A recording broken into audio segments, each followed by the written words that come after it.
अब की बार सीए पर और सिर्फ 4.5 महीना बचे हैं हमारे सीए फाइनल नवंबर 2026 एग्जाम्स को. So I brought a strategy for 4.5 months which will help you to clear your exam in the first attempt. Also, it can get your rank also. So be with me till the end and please follow this strategy rigorously and faithfully. मैं हूं अमन अग्रवाल, आपका दोस्त, आपका mentor and yes I am a CNA CFA tutor. So let's not waste our time and straight away understand कि क्या strategy होना चाहिए हमारा ये 4.5 मंथ्स के लिए, जो कि हमें सीए क्रॉस करवा देगा एंड रैंक भी दिला सकता है. बिफोर वी मूव ऑन, मेरा एक ही कंडीशन है कि आपके सारे क्लासेस खत्म हो चुके होंगे, आपके पास बुक्स, आपके पास आपके नोट्स सब रेडी होंगे, बस आपको सिर्फ तैयारी करनी है. हमने ये 4.5 मंथ्स को 4 रिविजन पे डिस्ट्रीब्यूट किया है. Now this is minimum 4 revision, maximum also. 4 से कम भी नहीं करना है, 4 से ज्यादा भी नहीं करना है. सर अभी तक तो मैंने पढ़ाई स्टार्ट नहीं किया, हम करें क्या? नो वरीज, मैंने उस हिसाब से प्लानिंग किया है कि आप 11th ऑफ जून से पढ़ाई करोगे, फिर भी हमारे पास 4.5 महीना बच जाएंगे. तो उसके हिसाब से हमारा ये प्लानर है. Please be till the end and let's see कैसे अपना प्लानिंग करेंगे. सो मैंने क्या डिस्ट्रीब्यूट किया है, मैंने 4 बकेट्स में रिवीजन को डाला. Revision 1, revision 2, revision 3, revision 4. Revision 1 हमने ऑलमोस्ट 10 टू 12 डेज दिया है हर एक सब्जेक्ट को, from FR till IDT. IBS को मैंने रिवीजन 1 पे नहीं दिया है. Revision 2 is more about 7 to 9 days and यहाँ पे हमने आईबीएस को रखा है, right. And revision 3 will be 1.5 days. Now it is very very important, I will tell you why. ठीक है. And the last revision that is the final sprint I would say, और the final touch I would से.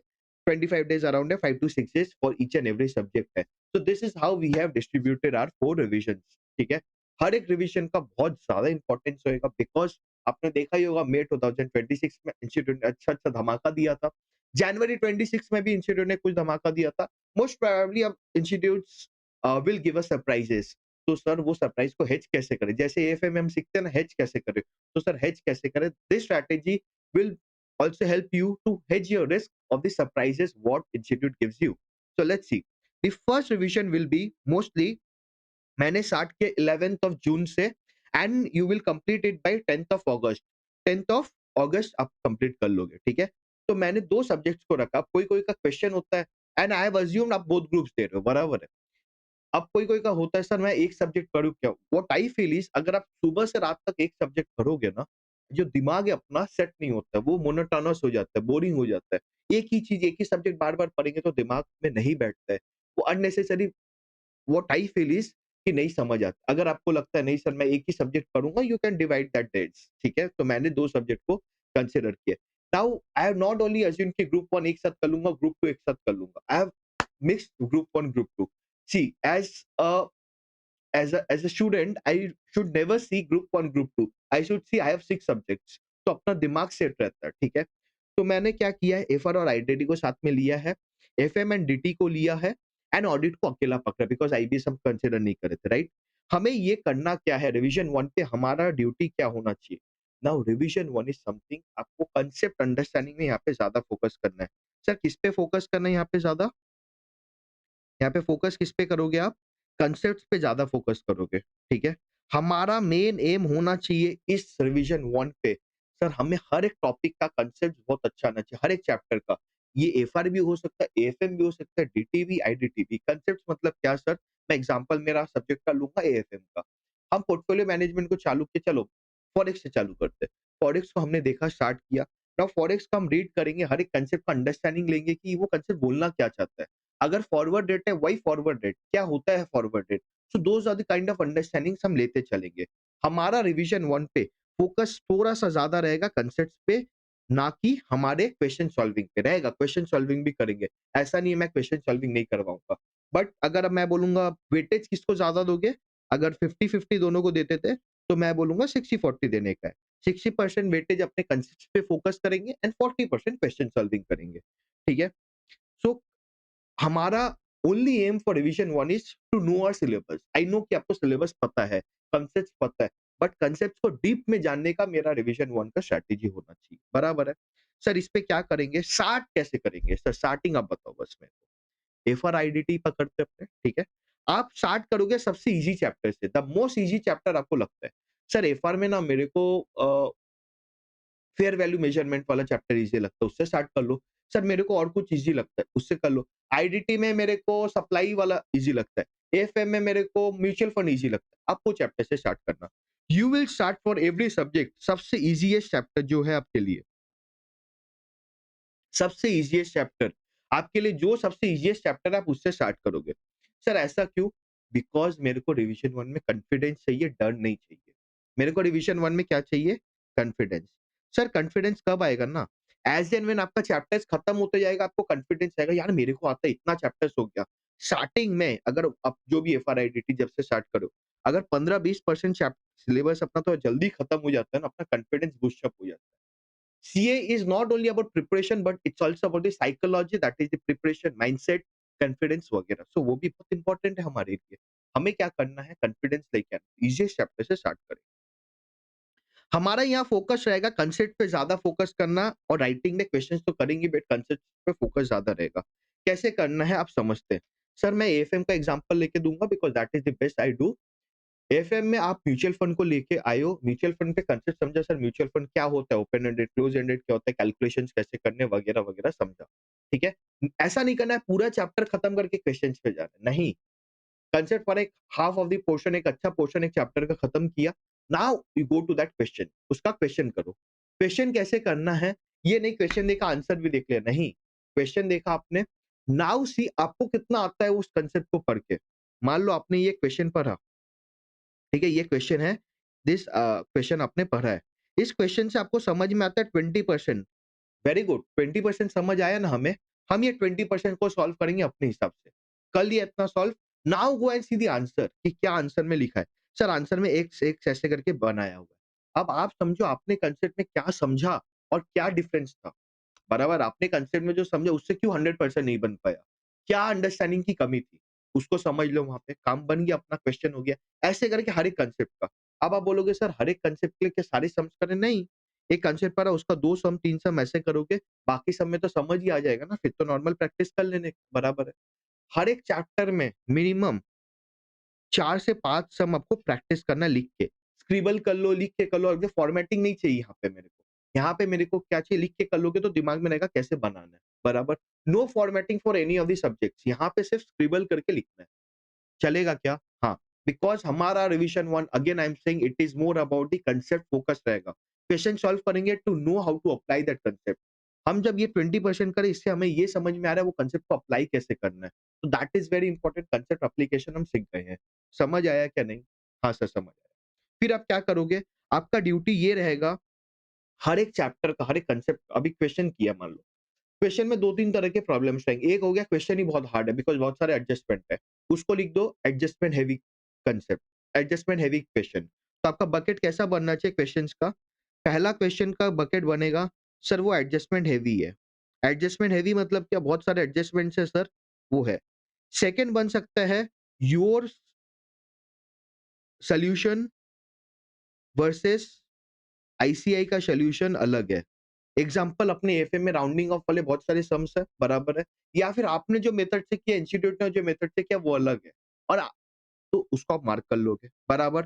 Third है, आपको लगता है ये hard है, तो वो मार्क कर लोगे, सर ये थोड़ा सा ना मेरे को समझ नहीं आ रहा है, ये हार्ड है। ठीक है, जब क्वेश्चन मार्क कर रहे हो, प्लीज उसमें वो एडजस्टमेंट या वो लाइन मार्क कर लेना जो आपको इंपॉर्टेंट लगता है या आपको जो प्रॉब्लम है। प्लीज अगर मान लो ये पूरा क्वेश्चन है ऐसा ऐसा ऐसा, आपको ये लाइन प्रॉब्लम लगता है, इसको मार्क कर लेने का है, बराबर है। हाँ या अग्री करोगे मेरे साथ? तो 3-4 बकेट बनेंगे, पहले एडजस्टमेंट हैवी हर एक कांसेप्ट का, सेकंड आपका सॉल्यूशन आईसीआई सॉल्यूशन डिफरेंस कहाँ है, एंड थर्ड आपको लगता हार्ड है, तो वो क्वेश्चन, ये क्वेश्चन मार्किंग है, बराबर है। हाँ या ना? क्वेश्चन मार्किंग समझ में आया? बराबर है। उसके बाद आपके जब एक कांसेप्ट, आपके चैप्टर्स खत्म हो जाएँगे, नाउ चैप्टर्स में भी हार्ड ईज़ी कांसेप्ट होता है, मतलब क्या? सर ये कांसेप्ट मेरे को ईज़ी लगता है, देखना नहीं है।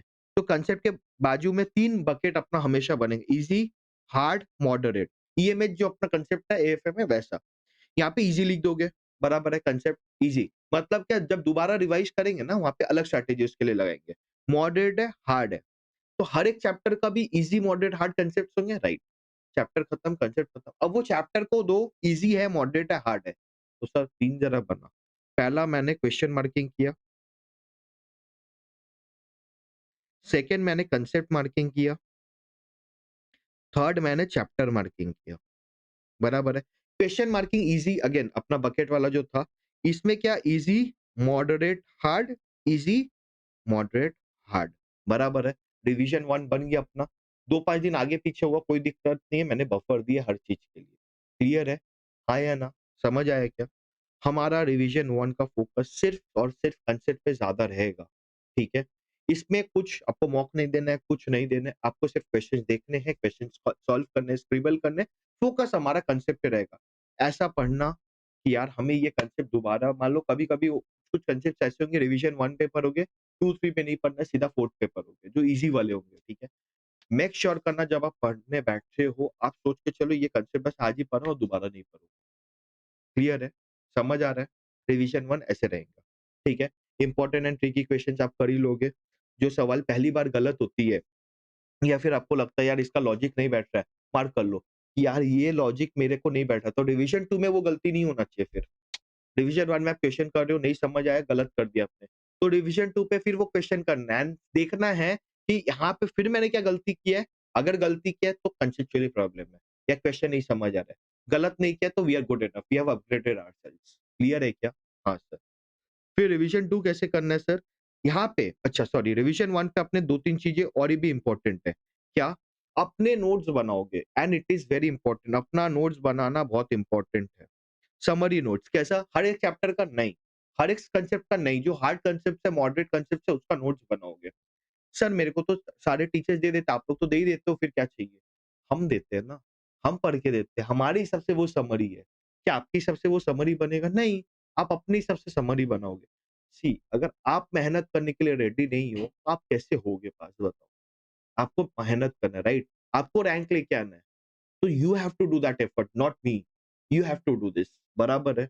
आपको अपने लैंग्वेज पे नोट्स चाहिए, अंग्रेजी पे नहीं, हिंदी पे बनाओ चलेगा, क्योंकि एफआर बोल लो, आईडीटी बोल लो, डीटी बोलो, एएफएम बोल लो, 4 सब्जेक्ट हो गया, चारों में क्या हम लिखना पड़ता है हमें? नहीं, प्रैक्टिकल है। थ्योरी जो भी लिखते हैं अपने लैंग्वेज पे लिख ही लेते हैं। बचा ऑडिट, ऑडिट पे भी ऐसा नहीं बोलते इंस्टीट्यूट के रट्टा मार के लिखो, राइट? अपना कंसेप्ट चलेगा वहां पे, लैंग्वेज चलेगा। Please make your own notes, it is very very important. Formulas और जो पेनल्टी है उसका एक लिस्ट बना लो, ठीक है? फॉर्मूला जो पेनल्टी है उसका एक लिस्ट बना लो, चैप्टर करते-करते बनाते चलो। अपना जो कॉन्फिडेंस है वो तो मैंने बोला ईज़ी हार्ड वाला, बट अपना notes is very very important, very अपने लैंग्वेज पे लिखना। अपना जो भी आपका जैसा भी लैंग्वेज है, हिंदी में करते हो, मराठी में करते हो, इंग्लिश में करते हो, तेलुगु में करते हो, you do in the Bengali, any of the languages अपने लैंग्वेज पे लिखना। अगर आपको लगता है नहीं sir I am comfortable in English, easy English language, उस पे करो, कोई दिक्कत नहीं है। But you have to have your own notes.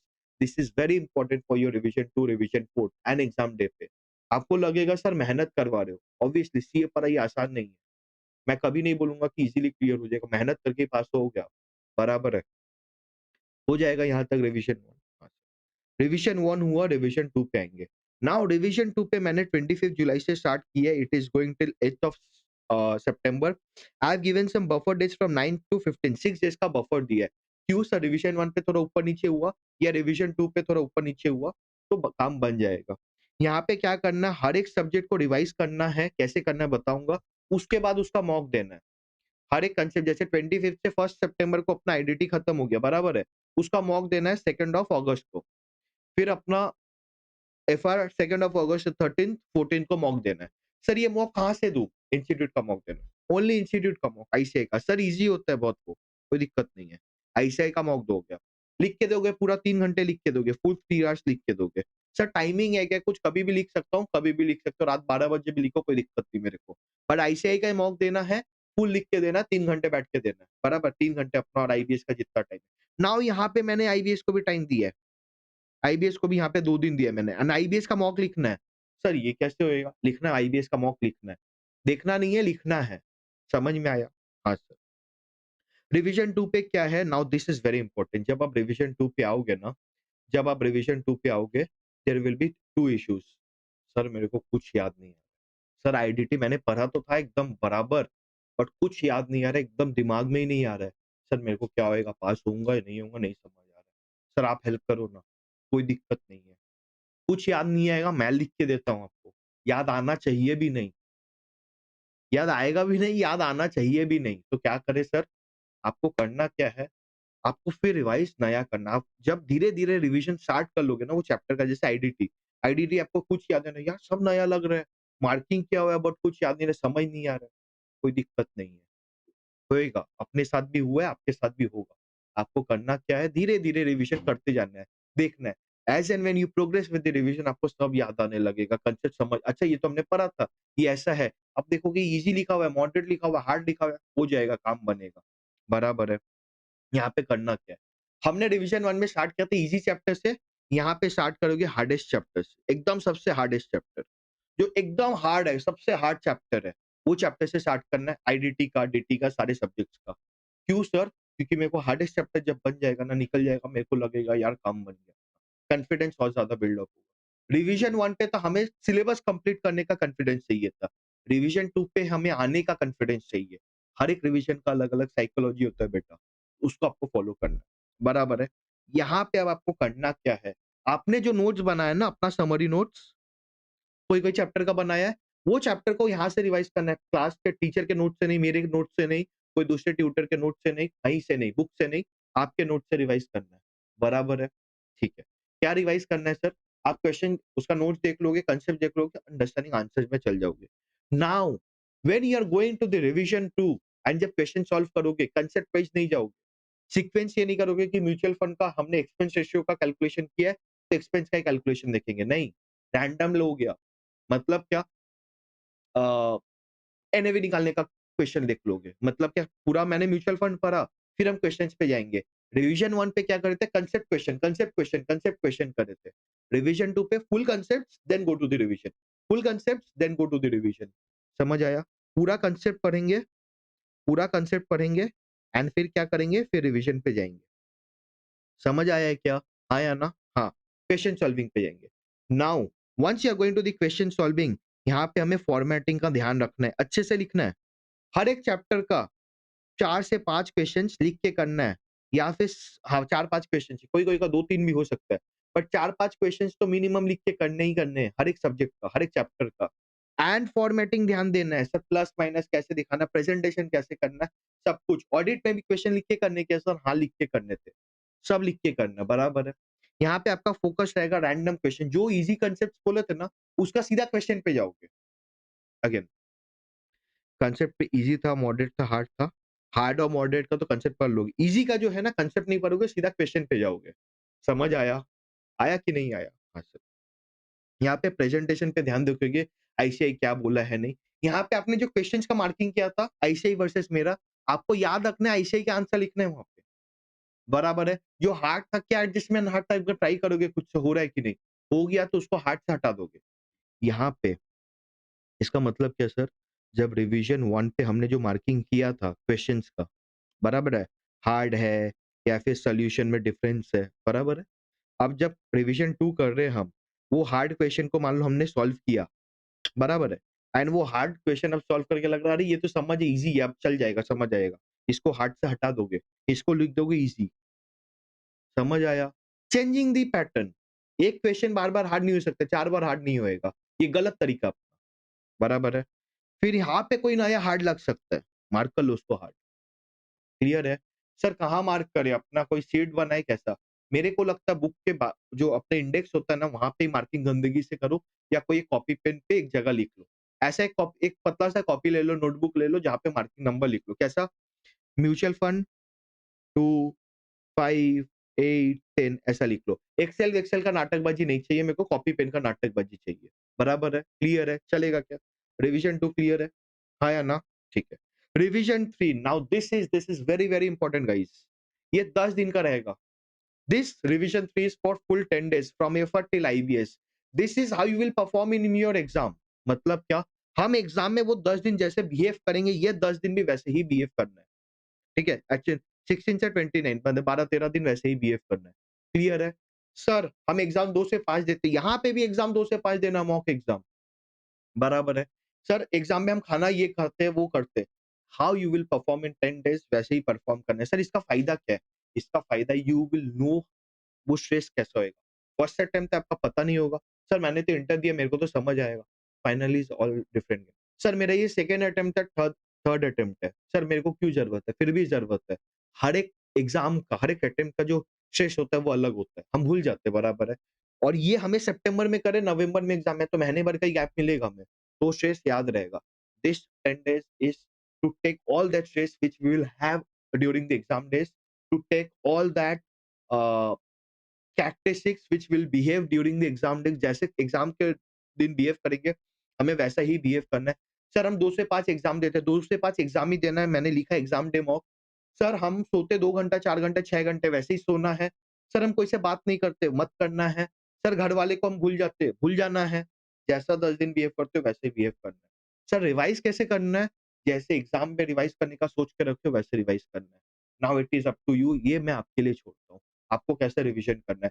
मैंने जनरलाइज़ बोल सकता हूँ मैं, but I don't want to say this, क्योंकि हर एक जन का 1.5 डे स्ट्रैटेजी अलग होता है। मैंने एफएम का डाला है, वो वीडियो आप देख सकते हो। बट हर एक सब्जेक्ट का नहीं बोल पाऊँगा, that is I am not an expert there. Sir आपने तो सीए किया होगा, येस ऑब्वियसली मैंने सीए किया है। बट द पॉइंट इज़ मेरा स्ट्रैटेजी अलग होता था। मैं एग्ज़ाम के पहले क्वेश्चन्स का लिखता नहीं था, ठीक है? 1.5 डेज़ के पहले। अभी मैं देखता हूँ कोई-कोई बच्चे लिखते हैं। मैं सिर्फ कांसेप्ट फोकस करता था एंड क्वेश्चन्स को धीरे-धीरे देखता था। मतलब आता है, आता है, आता है, आता है, ऐसे निकालता था। बराबर है? एएफएम में मैंने जो किया था वही मैंने बोला है एंड सुपर सॉलिड वो है, ठीक है? So this is your revision 3, clear है? कोई डाउट है यहाँ पे? नहीं। नाउ यहाँ पे एक डाउट होना चाहिए, सर ये एग्ज़ाम मॉक कौन-सा दें? ये जो एग्ज़ाम मॉक है ये कौन-सा दें? ये आप आईसीआई ही का दोगे, आईसीआई का मॉक टेस्ट पेपर दोगे, और else you will give mock or you will buy mock test paper from any vendor or any teacher जो कि आपको नए क्वेश्चन्स दे। जैसे इंस्टीट्यूट ने मई 26 में, जैन 26 में किया है। 60% न्यू, 40% ओल्ड, पास मार्क्स लाने देगा, ठीक है? इंस्टीट्यूट का जो अभी एएफएम का भी पेपर था, मैं निकालूँगा, कल आपको दूँगा, वीडियो आएगा। उस पे पास हो जाते अपने, बराबर है? 40 मार्क्स आ जाएगा, बट 60 मार्क्स का प्रॉब्लम था, बराबर है? अगर आपको कोई वेंडर या कोई टीचर, कोई भी, आपको अगर रिपिटेटिव क्वेश्चंस दे रहा है, डोंट बाय इट, नहीं चाहिए हमें, आईसीआई का मॉक दो। सर आप भी टीचर हो, आप भी मॉक लाओगे? हाँ, मैं बोल रहा हूँ ना, अगर मैं रिपिटेटिव ला रहा हूँ, मत लेना मेरा भी। See I am a teacher, I know this, so but मेरे को स्टूडेंट का भी समझना है, राइट? कि मैं अपना इस साइड भी नहीं, मैं कभी उस साइड भी था, तो वो साइड को लेके आज मैं बात कर रहा हूँ। आई am not talking as a teacher कि ये करना चाहिए। I am talking as a student जो कभी मैं था वहाँ पे, ठीक है? अगर आपको लगता है आईसीआई का मॉक, अगर कोई ऐसा वेंडर है, टीचर है जो नए क्वेश्चंस दे रहा है, नए क्वेश्चंस एकदम, ठीक है? 60-40 वाले रेशियो पे, उसका ले लेना, कोई दिक्कत नहीं है, वो कोई भी हो सकता है। Go for it. अगर कोई नहीं दे रहा है, कोई रिपिटेटिव या लास्ट 10 साल का पेपर को उठा के दे दे रहा है, मत लो, ज़रूरत नहीं है। आईसीआई का मॉक दो, चलेगा। सर वो भी तो रिपिटेटिव होता है ना, क्यों देने का? सर मेरे को चेकिंग करवाना है, खुद से चेकिंग करो। You are your best critic, ठीक है? तो खुद से चेकिंग करके करो कि क्या सही है। मॉक टेस्ट पेपर दिया 2 से 5, 5 से 7 बैठ के अब एनालाइज़ करो क्या किया, नहीं किया। आंसर देखो। पूरा ऑडिट में ही प्रॉब्लम होएगा, बाकी सब में तो आंसर मैच ही करना है, राइट? खुद से कर लेने का, बराबर। आईबीएस का भी मॉक देना है। समझ आया रिविज़न 3, हाँ या ना? ठीक है। नाउ सर रिविज़न 2 पे हमने मॉक दिया, उसको आइडेंटिफाई किया क्या प्रॉब्लम था, रिविज़न 3 पे मॉक दिया, आइडेंटिफाई किया। Please note it down. जैसा कि सर एएफएम में ना मेरे को पोर्टफोलियो मैनेजमेंट टोटल रिस्क मैं हर बार भूल जाता हूँ, पोर्टफोलियो लेवल पे निकालना है या फिर इंडिविजुअल लेवल पे। इंडिविजुअल स्टॉक का निकालना है या पोर्टफोलियो गड़बड़ हो जा रहा है वहाँ कैलकुलेशन। वो लिख के रखो कि हर बार मैं गलत कर रहा हूँ। सर मैं एएफएम में ना म्यूचुअल फंड का जब भी चैप्टर आया, फॉरेक्स का जब भी चैप्टर आ रहा है, उसमें मैं 100% नहीं दे पा रहा हूँ, कंसेप्चुअली कहीं प्रॉब्लम आ रहा है या मेरे को समझ नहीं आ रहा है कौन सा फॉर्मूला बिठाना है, लिख के रखो। सर आईडीटी में मेरे को सप्लाई में प्रॉब्लम हो रहा है, कोई पे प्रॉब्लम हो रहा है। सर डीटी में मेरे को जो फुल सम आ रहा है अपना पीजीबीपी वाला, उसमें कोई प्रॉब्लम हो रहा है, यहाँ जाके मैं अटक जा रहा हूँ। Please write it down. आपके जो भी प्रॉब्लम्स है, बिकॉज़ आप 2 मॉक दे चुके हैं, revision 2, revision 3, now you know yourself better, right? Whatever you are facing problems कि सर ऐसा-ऐसा मेरे को प्रॉब्लम आ रहा है। मैं हर बार ये चैप्टर के क्वेश्चन सारा नहीं अटेम्प्ट कर पा रहा हूँ। There will be some chapter जिसका आप क्वेश्चन अटेम्प्ट नहीं कर पा रहे होगे। There will be some chapters और कांसेप्ट जिसका क्वेश्चन आप अटेम्प्ट नहीं कर पा रहे होगे, राइट? उसको मार्क करोगे, बराबर है? Now revision 4 that is again 25 days I have given some buffer here, ठीक है? रिविजन 4 का एक्चुअली वो उस पे नहीं आया तो मैंने यहाँ से दिया है। 30th सितंबर से स्टार्ट होगा, 27th सो अक्टूबर पे खत्म होएगा और एफआरडीटी, एफएमआईडीटी, ऑडिट आईबीएस ऐसे चलेगा, बराबर है? बफर दिया मैंने 2 दिन का आगे पीछे करके। Now what is the revision 4? Revision 4 पे हमारा एम है, हमने पहले रिवीजन पे कांसेप्ट पे फोकस किया, सेकंड रिवीजन पे क्वेश्चंस पे फोकस किया, थर्ड रिवीजन पे हमने फोकस किया एग्जाम प्रिपरेशन पे, बराबर है, एग्जाम का वो एटमॉस्फेयर के ऊपर।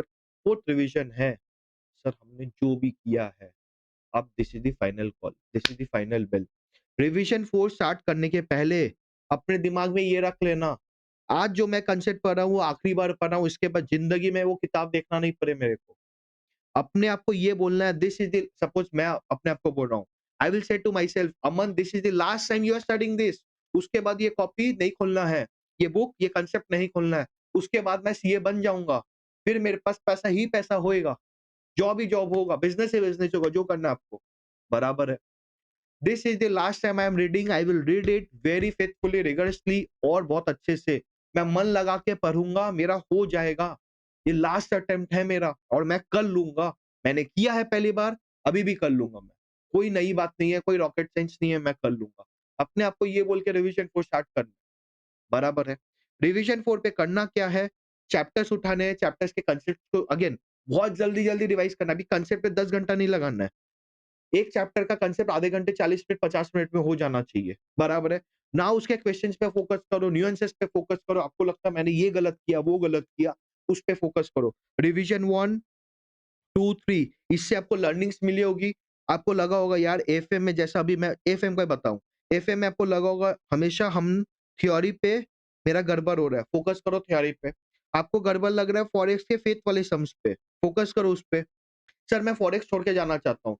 अगर आज के बाद ये बात बोला आपने कि सर मैं 100% कवरेज नहीं कर पाऊंगा, तो प्लीज मेरे वीडियोस तो मत ही देखना, ठीक है। मैं आऊंगा, उस पे भी आऊंगा, बट मत देखना, ठीक है। फेथ वाले क्वेश्चंस कर लो, बराबर है। देखो, दो पॉइंट होते हैं, एक होता है कि मैं एकदम छोड़ के जाऊं, एक होता है मैं करके जाऊं। 100% नहीं करके जाओ, बस देख के जाओ, that is I am saying. कि एकदम छोड़ के मत जाओ, जा फेथ के 10 क्वेश्चंस मत करो, दो तो करके जाओ, that is what I am saying, ठीक है। तो फॉरेक्स से क्वेश्चंस कर लेगा, ऐसे करते करते 4-5 दिन हर एक सब्जेक्ट को दिया है हमने, right. Every day I have given 5 day, every subject 5 days, तो उसके हिसाब से एडजस्ट कर लेना है। यहाँ पे मोस्ट इंपॉर्टेंट है 1 आवर वोलेटाइल ड्रिल, इसको मैं बोलता हूँ 1 आवर वोलेटाइल ड्रिल। इसमें मतलब सर ये दिस 25 डेज में every day you will study audit और डीटी और आईडीटी का पेनल्टीज। सर ऑडिट पे क्या करना है, हर एक दिन एक स्टैंडर्ड्स लेके बैठना है, हर एक दिन एक स्पेशल ऑडिट के चैप्टर्स लेके बैठने हैं, कुछ भी लेके बैठना है।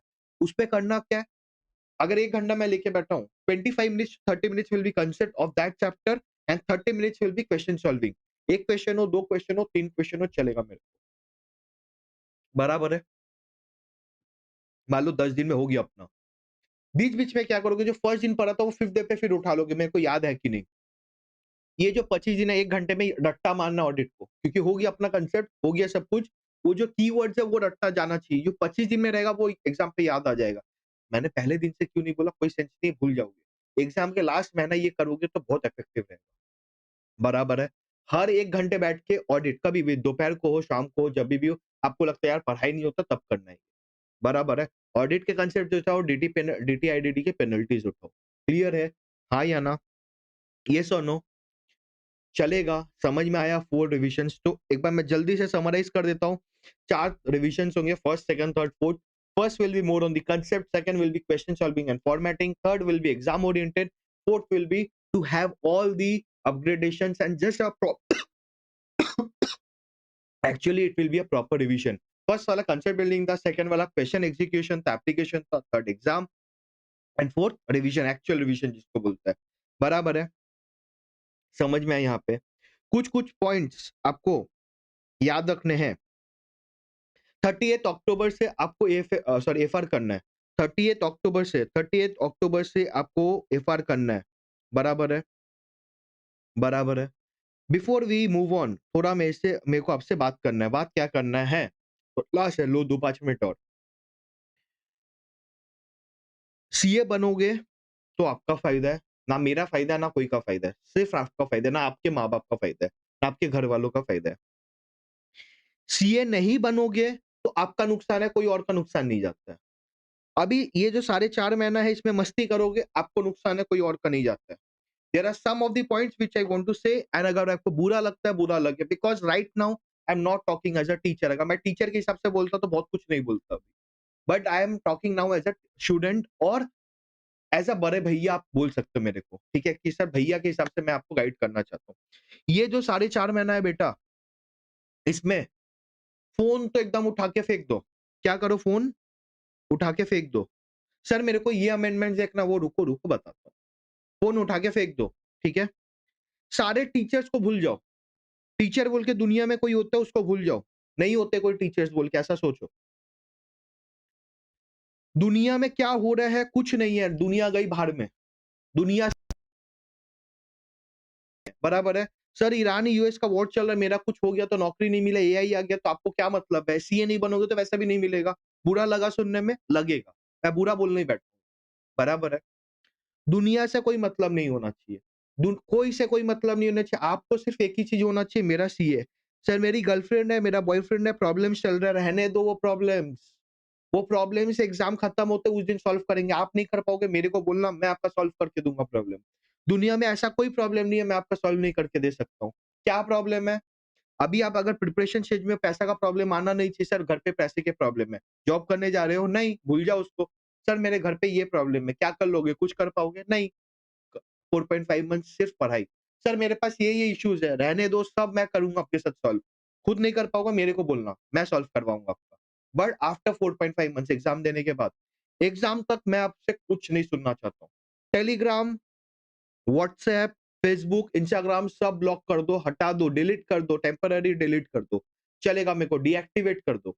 फोन नहीं रहना चाहिए आपके पास। आप फोन के लायक नहीं हो ये 4.5 महीना। अगर आज फोन यूज करोगे, सारी जिंदगी फोन ही यूज करते रह जाओगे बस, और कुछ नहीं हो पाएगा। आपका काम सिर्फ ये होना चाहिए। और इसलिए मैं बोल रहा हूँ लैपटॉप वगैरह सब रहने दो। सर मेरे को अमेंडमेंट्स देखने हैं, यूट्यूब है, गूगल क्रोम है, लैपटॉप है, गूगल क्रोम यूट्यूब पे खोल के देखो। फोन पे नहीं देखना है मेरे को। आईपैड है, आईपैड में देखो चलेगा, क्योंकि आईपैड में भी जिसके सिम्स नहीं होंगे तो चलेगा उसके लिए। सर मेरे को फोन दोस्तों से बात करना रहता है, करो ना, दिन में एक बार करो। अपने मम्मी के नंबर से करो, अपने पापा के नंबर से करो, भाई के नंबर से करो। मैं खुद करता था अपनी मम्मी के नंबर से, बराबर है। दोस्तों से बात करना, दिन में एक बार सेट कर लो, क्योंकि वो भी पढ़ाई कर रहा है, आप भी पढ़ाई कर रहे हो। सर मेरा वो दोस्त है जो अगले अटेम्प्ट में दे रहा है, उससे बात नहीं करने का है, कोई फायदा नहीं होगा। बिकॉज वो इमोशन को नहीं समझ पाएगा।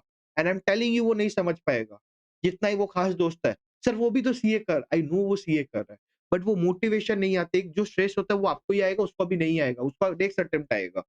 समझ में आया? तो जो अटेम्प्ट में आपका दोस्त आपके साथ जो दे रहा है, उससे ही बात करो, दिन में एक बार करो, कोई दिक्कत नहीं है। सर मेरे से खुद से नहीं हो रहा, मेरे को ना ये प्रैक्टिस बैच ले लूँ क्या मैं? आपका ये प्रैक्टिस नहीं चाहिए भाई, प्रैक्टिस बैच। रेगुलर बैच लिया था ना आपने, हो गया ना पढ़ाई, अब खुद करना है। टीचर जाके एग्ज़ाम नहीं लिखेगा। ये practice batch, exam oriented batch, mock batch, ये बैच, वो बैच नहीं चाहिए। सर फ्री में ये मिल रहा है, यूट्यूब पे आप आ रहे हो ना लाइव एमसीक्यूज़ करवाने, वो कर लूँ क्या? नहीं चाहिए भाई। कब करोगे सर फिर आप डालते क्यों? आपका पॉइंट ये होना चाहिए। मैं डालता इसलिए हूँ कि अगर आपको ज़रूरत पड़ गया तब देखोगे, कंपल्सरी कुछ नहीं है। सर फिर प्रैक्टिस बैच आप लोग लाते ही क्यों? क्योंकि बच्चों का डिमांड होता है। हमारे टाइम पे नहीं होता था, तो हमारे टाइम पे आता नहीं था, बराबर है। आपका फोकस ये होना चाहिए, यार मेरे को सर ने पढ़ाया है। आपको क्या लगता है आज जब हम रेगुलर बैच पे जो पढ़ा देंगे, क्या उससे कुछ अलग पढ़ाएँगे? समझो, रेगुलर बैच पे हम जो टॉप नॉच पढ़ाएँ उससे अच्छा तो क्या ही पढ़ाएगा कोई भी टीचर। प्रैक्टिस बैच में आके आपके साथ सम सॉल्व करेगा, आप ये बोलना चाह रहे हो ना? तो जब रेगुलर क्लास में जब सर ने प्रैक्टिस किया था तब कहाँ थे आप? कहाँ थे आप? आपको लिख के रखना चाहिए था ना, ये एडजस्टमेंट ऐसा है। रिवीजन 1 पे प्रॉब्लम आया, देखो रिवीजन 1 पे प्रॉब्लम है, मैसेज करो सर को। आपका टी अगर मैं हूँ आपका टीचर, ठीक है? क्योंकि आपने एएफएम तो मेरे से भी पढ़ा है। एएफएम सर आप प्लीज़ हेल्प कर दो ना, वो मेरा ड्यूटी है आपको हेल्प करने का। आपको बैच नहीं लेना चाहिए, प्रैक्टिस बैच, क्योंकि आपका टाइम वेस्ट हो रहा है। It's not about the money, it's not about something, it's about आपका मेंटालिटी। आप हैंडीकैप बन जा रहे हो। बुरा लगा सुनने में? हाँ। नया जब क्वेश्चन आ रहा है ना अपने एग्ज़ाम्स पे, तब हम नहीं कर पा रहे, बिकॉज़ हम बहुत ज़्यादा डिपेंडेंट हो गए हैं अपने कोई मेरे को आके हेल्प कर दे, वो नहीं होना चाहिए। रेगुलर बैच नहीं लियो तो आपका प्रॉब्लम है वो। फास्ट ट्रैक बैच लेके नहीं चलना चाहिए। फास्ट ट्रैक बैच कब लेना चाहिए? सर मेरा 2-3 अटेम्प्ट हो गया है, मैं नहीं निकाल पाया हूँ, वो फास्ट ट्रैक से एक रिवीजन हो जाएगा। That is something else. First attempt वाले को फास्ट ट्रैक नहीं लेना चाहिए। सर मैं ले लिया हूँ, खत्म हो गया। अब क्या कर सकते हैं? रहने दो उसको, उसमें ही चलाना अपने को। No teacher, no phone, nothing. ठीक है? मॉक्स खरीदना नहीं है अगर आपको अच्छा नहीं मिल रहा है। नहीं ज़रूरत है, खुद का ऐसे का मॉक दो। क्योंकि देखो पेपर तो वैसे ही अलग आने वाला है। हम आज आप चलो, मैं अभी स्टार्ट किया हूँ नया टेलीग्राम में एआई क्वेश्चन्स। एआई क्वेश्चन्स क्या है, टोटली एआई नहीं है। उसपे basically from different sources US का यूएस के ग्रेजुएशन फाइनेंस कोर्सेज वहां से मैं लेके आ रहा हूँ, यूके के कोर्सेज से लेके आ रहा हूँ, थोड़ा सीएफए से लेके आ रहा हूँ and AI, all this together I am having some resources, वहां से मैं क्वेश्चंस करवा रहा हूँ। क्या सर वो आएंगे? नहीं, बट उससे मैं तैयारी करवा रहा हूँ। सर वो करना है क्या? कोई देखो, करोगे तो आपके लिए अच्छा है, नहीं करोगे मत करना, बराबर है। बट क्या सर उससे एग्जाम में कोई फायदा मिलेगा? कुछ फायदा नहीं मिलेगा, जस्ट आपको वो एनवायरनमेंट समझ में आएगा, वो स्ट्रेस थोड़ा समझ में आ जाएगा, बराबर है। तो इट्स बेटर कि मॉक्स आईसीआई का दो, आईसीआई का नहीं देना है, अगर आपको ऐसा कोई दे रहा है जो मैंने बोला 40-60 वाला, 60-40 वाला, तो ठीक है, otherwise no sense of it, that is first thing. Second ये है, प्लीज अपने ऊपर थोड़ा फोकस करो, थोड़ा सेल्फिश बनो, काम बन जाएगा, बराबर है। हमारा एम ये है, नवंबर 26 is the last attempt for us, इसके बाद दुनिया में हमें पैसा कमाना है, बहुत कुछ करना है, बस ये पे नहीं रहना है, हमें दुनिया में बहुत कुछ करना है, बराबर है। आज जो डिसिप्लिन आप दिखाओगे वही आपको आगे सीए बनाएगा, ठीक है। आज अगर आप डिसिप्लिन दिखा रहे हो, then only that will only help you to get that prefix CA. जैसे मेरे में सीए अमन अग्रवाल लिखता है ना, मैं साइन करता हूँ, ऐसा ऐसा साइन करता हूँ ना मैं, मेरे को बुलाया था सीए अमन अग्रवाल, सीए अमन अग्रवाल, वो सीए बना है क्योंकि डिसिप्लिन था, बराबर है।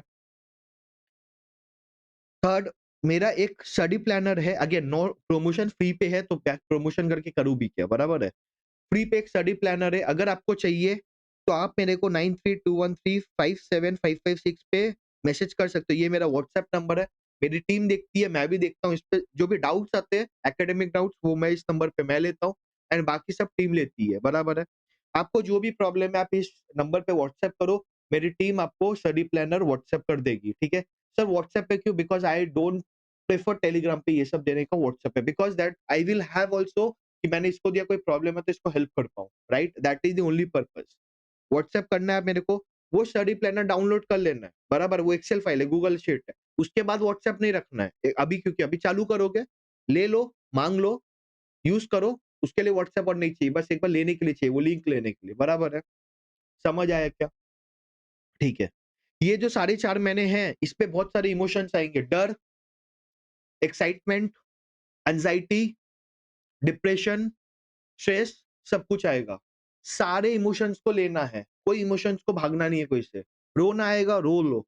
लड़के हो सर, रो नहीं सकता, फिर भी रोना है, अगर आता है तो। बराबर है, जितने सारे इमोशंस आ रहे सबको आने दो।